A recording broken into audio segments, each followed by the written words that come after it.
in this welterweight matchup, battle of undefeateds, 11-0 versus 11-0. Someone's O had to go. You had Josiah. I was high on Jacobe. I mean, Jacobe looked amazing in there, man. He had really good takedown defenses. He responded to everything really good. His boxing looked clean. And when he had that Granby roll to end up on top, right, for the takedown defense and land those ground and pound shots, the fight was over. I mean, it was just pure dominance. What'd you think? Yeah, just confidence, man. He looked confident walking out. He looked confident on his feet. He didn't look like he was panicking when Josiah was trying to take him down. It's just confidence. On the other hand, I feel like Josiah maybe had the nerves because, it's just finally making his UFC debut after a previous attempt that didn't work out. And it's just like he gets out there and he froze. He just didn't look like the guy I saw in the regional scene. He didn't look like the guy whose footage I watched.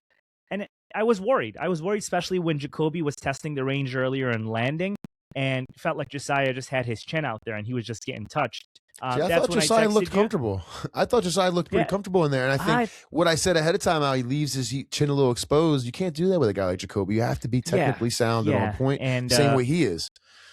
Yeah, and it ultimately Jacobe got what he wanted to do, and the ground and pound looked clean. It looked good, and a very good stoppage by the referee because Josiah was just out of it. Some people are saying bad stoppage by the referee, but I thought it was on point. It was just that Jacobe kept punching when the referee was trying to pull him off.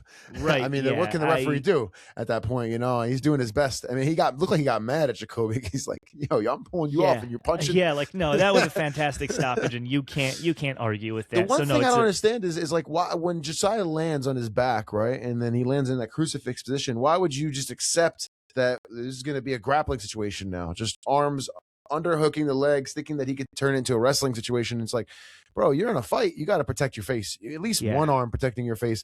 Jacobe just started ground and pounding immediately, and almost immediately as he started, you could tell the fight was about to be over because of where he basically just was in crucifix. How are you going to defend your face there? I don't know. Yeah, it's just, when you're in the UFC facing a guy who's had a couple of UFC fights already, it's different than when you're on the regional scene. And I think Josiah assumed, hey, we're both essentially wrestlers. It's probably going to be a wrestling exchange.